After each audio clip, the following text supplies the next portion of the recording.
经过我们国家科学严格检验，又经过审评的产品，功效是肯定的，这是没问题的。把身体比成一个汽车的话，比如说5000公里，我们就要去对汽车进行保养，以免让它有大的问题，同时延长汽车的这种使用寿命。那么保健食品对人体事实上也是类似的作用，不是在你有重大疾病的时候才去使用保健食品，那么是日常维护和提升健康素质的这么一个食品，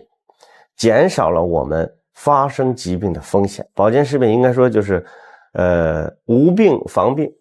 有病防发，就是康复以后防反复。应该说国家批准的保健食品是具有安全稳定的这样一个保健效果。